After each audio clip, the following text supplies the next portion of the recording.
All right, chapter 7. If there is hope, wrote Winston, it lies in the prose.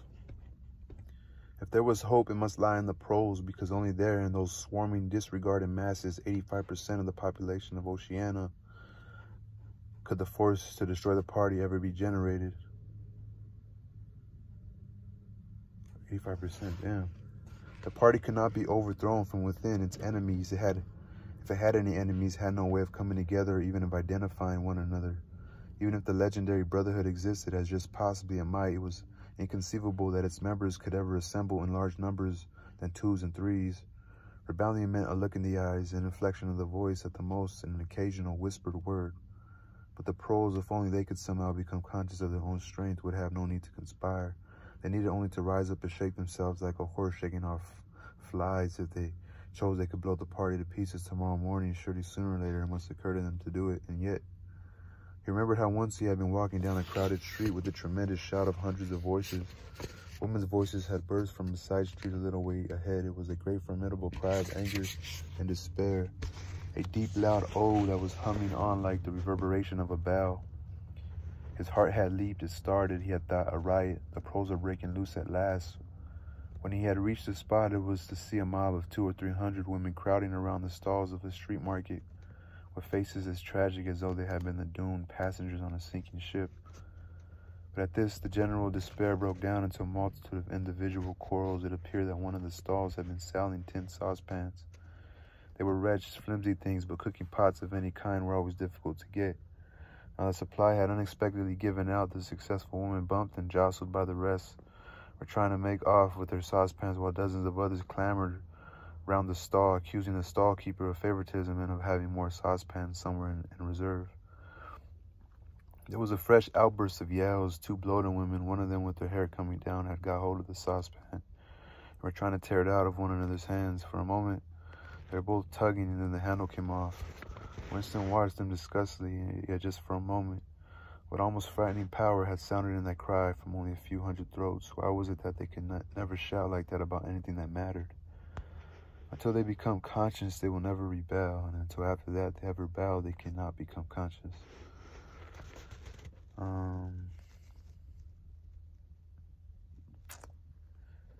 That, he reflected, might almost have been a transcription from one of the party textbooks. The party claimed, of course, to have liberated the pros from bondage. Before the revolution, they had been hideously oppressed by the capitalists. They had been starved and flogged. Women had been forced to work in the coal mines. Women still did work in the coal mines, as a matter of fact. Children had been sold into the factories at the age of 6. But simultaneously, true to the principles of doublethink, the party taught that the pros were natural inferiors who must be kept in subjection like animals. By the application of a few simple rules, in reality, very little was known about the pros. It was not necessary to know much, so as long as they continued to work and breed, their other activities were without importance. Left to themselves like cattle turned loose upon the plains of Argentina, they had reverted to a style of life that appeared to be natural to them, a sort of ancestral pattern. They were born, they grew up in the gutters, they went to work at 12, they passed through a brief blossoming period of beauty and sexual desire, they married at 20, they were middle-aged at 30, they died for the most part at 60. Heavy physical work, the care of home and children, petty quarrels with neighbors, films, football, beer, and above all, gambling filled up the horizon of their minds. To keep them in control was not difficult. A few agents of the thought police moved always among them, spreading false rumors and marking down and eliminating the few individuals who were judged capable of becoming dangerous. But no attempt was made to indoctrinate them with the ideology of the party. It was not desirable that the pros should have strong political feelings.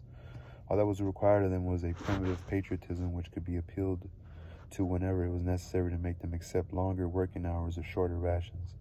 And even when they became discontented, as they sometimes did, their discontent led them nowhere, because being without general ideas, they could only focus it on petty specific grievances. The larger evils invariably escaped their notice. The great majority of pros did not even have telescreens in their homes. Even the civil police interfered with them very little. There was a vast amount of criminality in London, a whole world within a world of thieves, bandits, prostitutes, drug peddlers, and racketeers of every description. But since it all happened among the pros themselves, it was no importance. It was all questions of morals. They were allowed to follow the ancestral code. The sexual puritanism of the party The sexual puritanism of the party was not imposed upon them.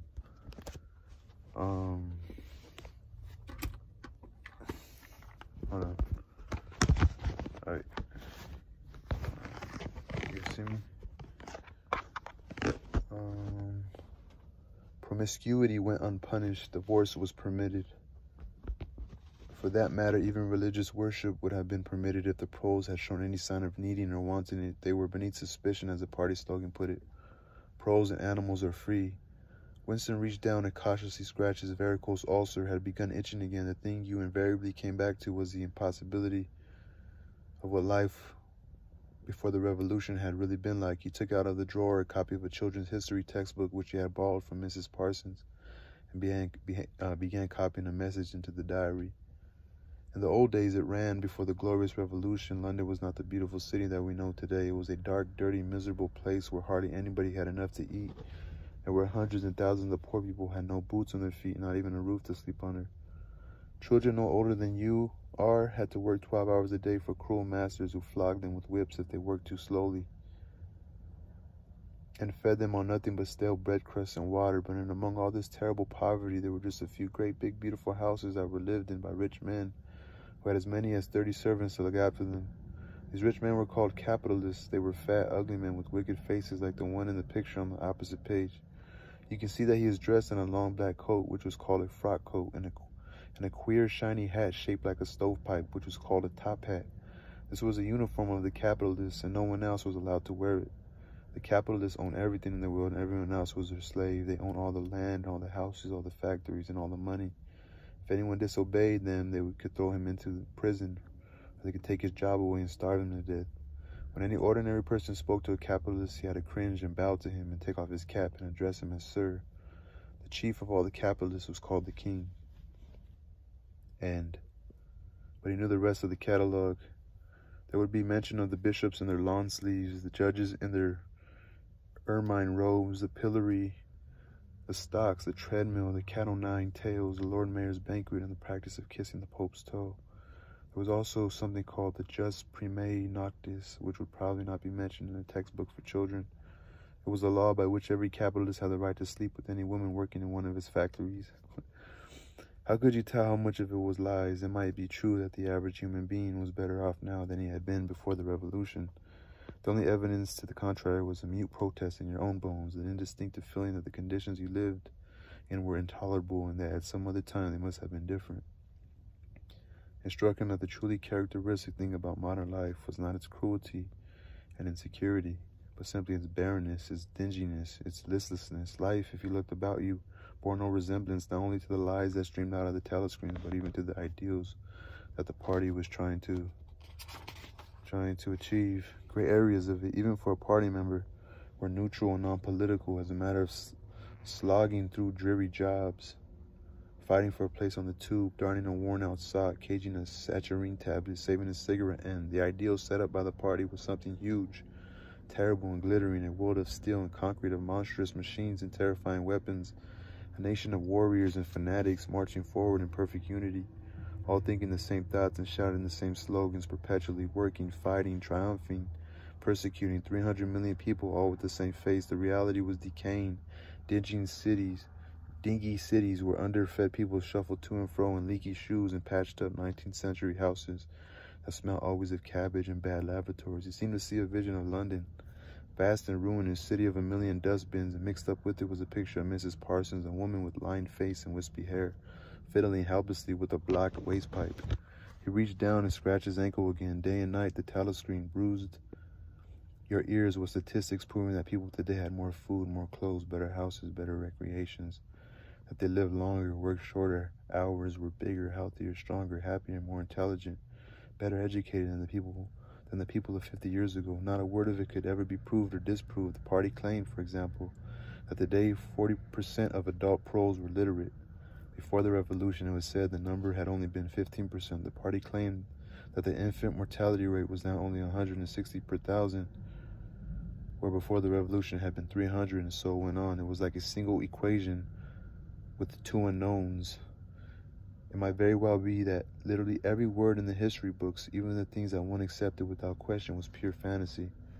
For all he knew, there might never have been any such law as the Jus Primae Noctis, or any such creature as a capitalist, or any such garment as a top hat.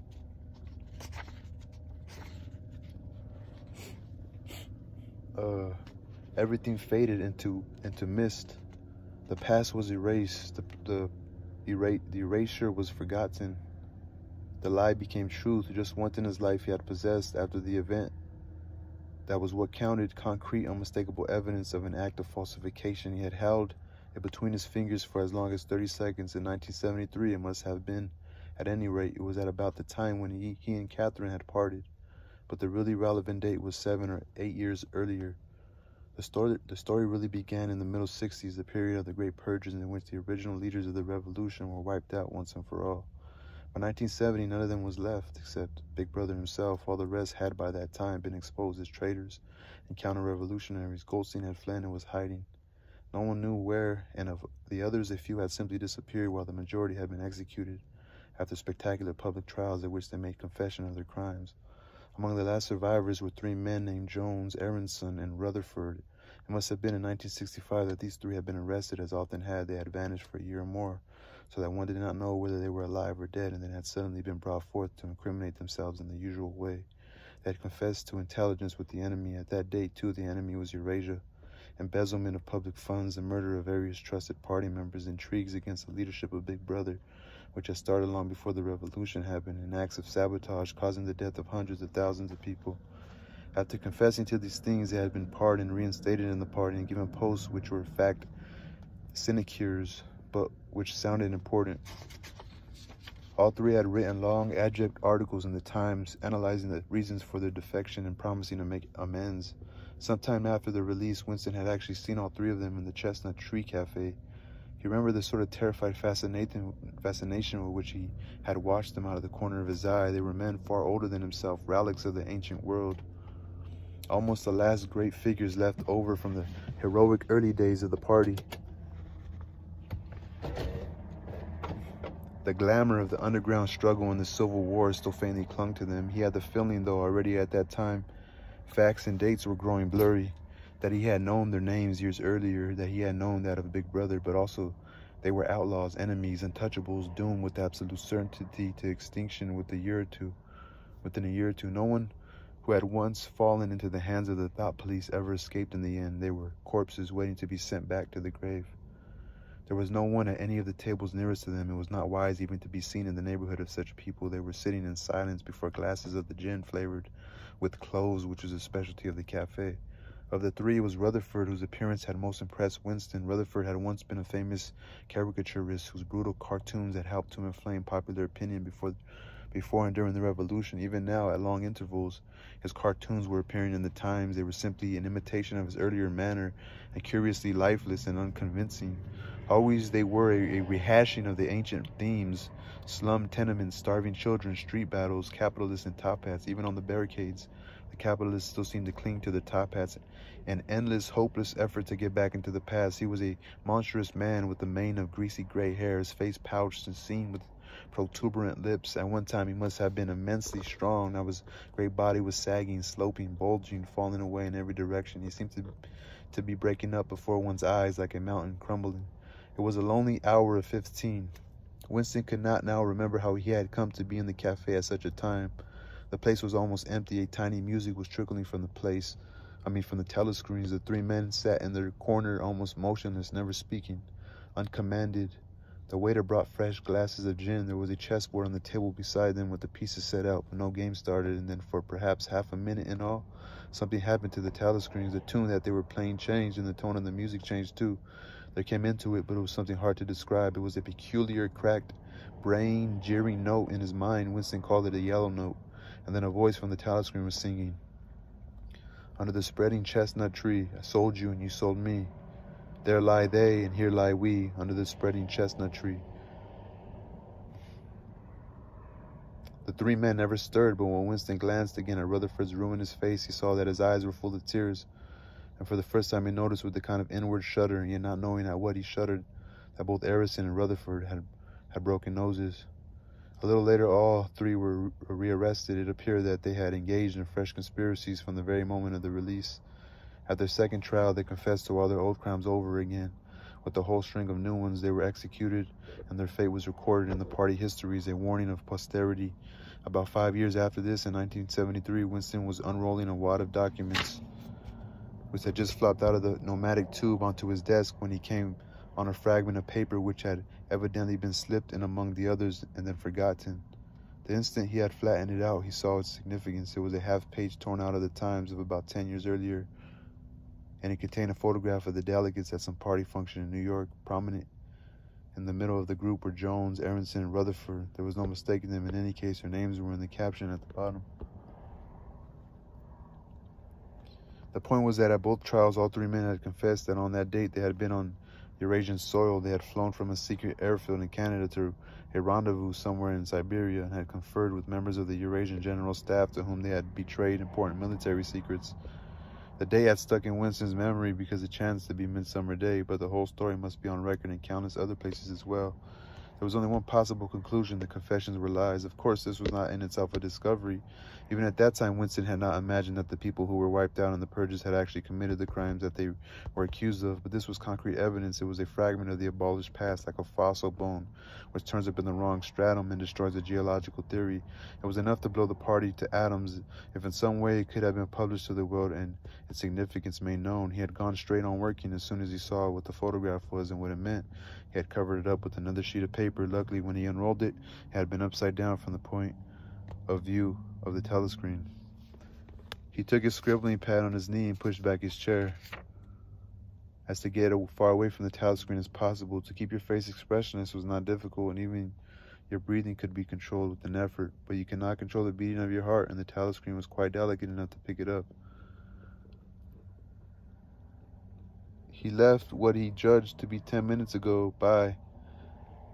He let what he judged to be 10 minutes go by, tormented all the while by the fear that some accident, a sudden draught blowing across his desk, for instance, would betray him. Then, without uncovering it again, he dropped the photograph into the memory hole, along with some other waste papers. Within another minute, perhaps, it would have crumbled into ashes.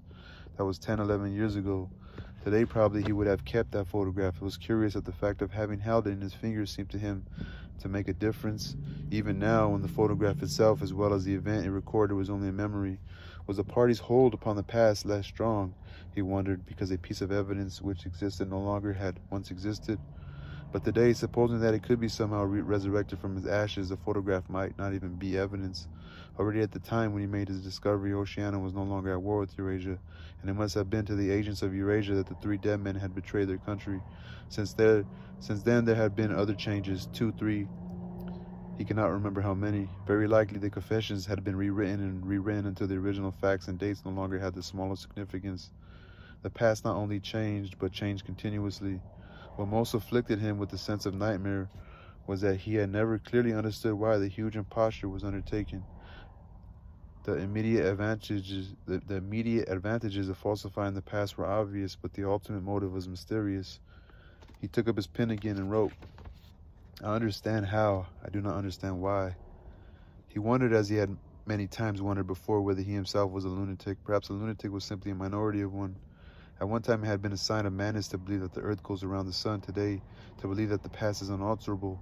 He might be alone in holding that belief, and if alone, then a lunatic, but the thought of being a lunatic did not greatly trouble him. The horror was that he might also be wrong. He picked up the children's history book and looked at the portrait of Big Brother, which formed its frontispiece. The hypnotic eyes gazed into his own. It was as though some huge force were pressing down upon him, something that penetrated inside your skull, battering against your brain, frightening you out of your beliefs, persuading you almost to deny the evidence of your senses. In the end, the party would announce that 2 and 2 made 5, and you would have to believe it. It was inevitable that they should make that claim sooner or later. The logic of their position demanded it. Not merely the validity of experience, but the very existence of external reality was tacitly denied by their philosophy. The heresy of heresies was common sense. And what was terrifying was not that they would kill you for thinking otherwise, but that they might be right. For after all, how do we know that 2 and 2 make 4, that the force of gravity works, so that the past is unchangeable? If both the past and the external world exist only in the mind, and if the mind itself is controllable, what then? But no, his courage seemed suddenly to stiffen of its own accord. The face of O'Brien, not called up by an obvious association, had floated into his mind. He knew with more certainty than before that O'Brien was not on his side. He was writing the diary for O'Brien, to O'Brien. It was like an interminable letter which no one would ever read, but which was addressed to a particular person and took its color from that fact. The party told you to reject evidence of your eyes and ears. It was their final, most essential command. His heart sank as he thought of the enormous power arrayed against him, the ease with which any party intellectual would overthrow him in debate, the subtle arguments which he would not be able to understand, much less answer, and yet he was in the right. They were in the wrong and he was right. The obvious is silly and the true had got to be defended. Truisms are true. Hold on to that. The solid world exists. Its laws do not change. Stones are hard. Water is wet. Objects unsupported fall toward the earth's center. With the feeling that he was speaking to O'Brien, and also that he was setting forth an important axiom, he wrote, "Freedom is the freedom to say that 2 + 2 make 4. If that is granted, all else follows." Truism. All right, guys, that was the end of 7. That's pretty long. Peace.